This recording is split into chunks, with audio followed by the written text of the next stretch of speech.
6:40. Now, a series of harsh winters that we remember all too clearly has led to £12 billion repair bill for roads in England and Wales alone. That's according to the Local Government Association. Yeah, potholes get lots of people angry. Cyclists, drivers, even if you're walking along, you can get caught out, can't you?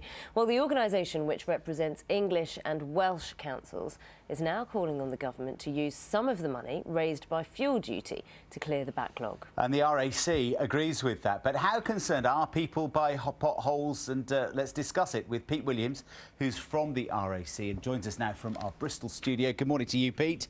Good morning. Well, you know from your members. I mean, how big an issue is this right now? Can we put some numbers on it? Well, it's massive. We carry out an annual survey of motorist concerns, and 46% of motorists are saying the state of roads is one of their major concerns.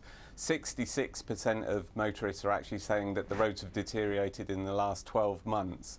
And actually 36% of motorists are saying they'd actually be prepared to pay even more motoring taxes if they saw that money being piled directly into improving roads.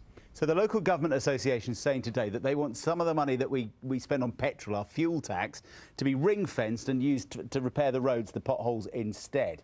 I mean, I just wonder how much. It doesn't really matter where the money comes from, does it? Just as long as it's spent. Well, it needs to be spent. We have some of the worst roads in Europe. We've fallen well behind the rest of the world, really, and it's really impacting both people's personal lives as they travel around the country, but it's hitting business as well, and it's hitting businesses in a really bad way. You know, we have over £12 billion worth of repairs, a backlog that really needs to be addressed. So the government needs to ring fence some money to carry out these improvements. And as local authorities are responsible for 98% of the roads in the UK, that's where we need to see that money actually being channeled into road improvements. No longer can we have a sort of patch and dash approach. It's just failing our motorists. The worst roads in Europe? I mean, I know there are a lot of potholes and we've had some bad winters, but I mean, I've been around quite a lot of Europe and there are some terrible countries for roads.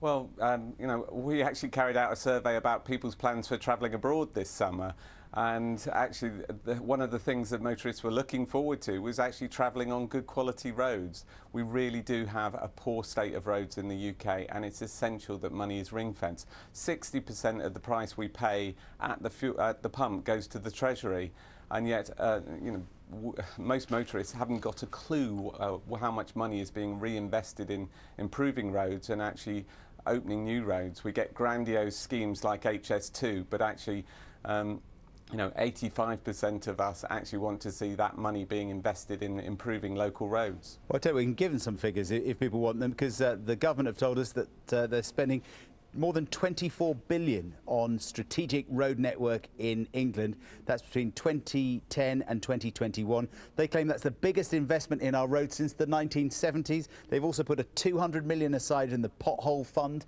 for councils to fix the road. So they say that they're already putting lots of money in and the work's underway. Well, when we have a £12 billion bill to repair the roads we have at the moment, £200 million, while we welcome it, it's a drop in the ocean.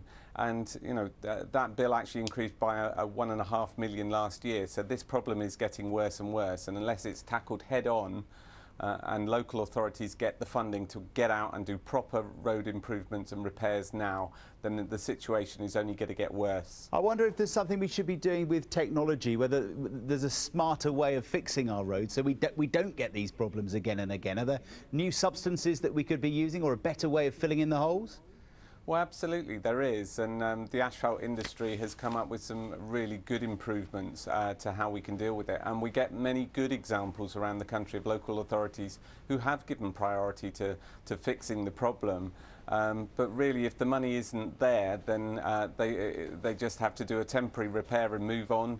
And we find 12 months later, with the weather and the harsh conditions we get, that the holes are opening up again, and it's causing real damage to motorists' vehicles as well. We estimate that motorists face a bill of around £100 million a year to repair their vehicle for problems caused by potholes. OK, Pete Willams from the RAC, thanks very much for joining us from Bristol there this morning. It's 6:45.